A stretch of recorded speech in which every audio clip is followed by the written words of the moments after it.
தனது வாழ்க்கையை சுற்றிய கதைகளை தன்வியின் பிறந்தநாள் என்ற கதை தொகுப்பு என பால புரஸ்கார் விருது அறிவிக்கப்பட்டுள்ள எழுத்தாளர் யூமா வாசுகி தெரிவித்திருக்கிறார். விருது அறிவிக்கப்பட்டது தொடர்பாக புதிய தலைமுறையிடம் அவர் பகிர்ந்து கொண்டதை காணலாம்.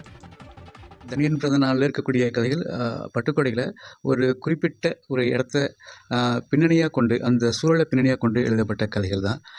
அங்கே வரக்கூடிய வீடுகள், அங்கே வரக்கூடிய மனிதர்கள், அங்கே உள்ள ஆடு, அந்த மாதிரி மாடுகள் உள்ளிட்ட பிராணிகள் எல்லாமே அந்த கதைகளில் நிறைஞ்சிருக்கும். அந்தளவுக்கு அந்த கதைகள் சிறார் கதைகள் அப்படிங்கிற சிறார் கதைகள் என்றாலும் கூட ஒரு பிராந்தியத்தினுடைய அடையாளம் கூட கூடி வரக்கூடிய கதைகளாக எனக்கு தோணுச்சு. இப்போ குழந்தைகளுக்கான இலக்கியங்கள் நிறைய நான் மொழிபெயர்த்திருக்கேன். ஏறத்தாழ ஒரு 60-70 புத்தகங்கள் மொழிபெயர்த்திருக்கேன். அப்போது ஒரு கட்டத்தில் நம்முடைய அனுபவத்தை மையமாக வச்சு அந்த சிறுவருக்கான கதைகள் எழுதி பார்க்கணும் அப்படின்னு எனக்கு தோணுச்சு. எழுதும்போது எனக்கு நிறைவான அனுபவத்தை கொடுத்த கதைகள். இதுக்கு பால புரஸ்கார் விருது கிடைச்சா நான் எதிர்பாராதது ரொம்ப மகிழ்ச்சி.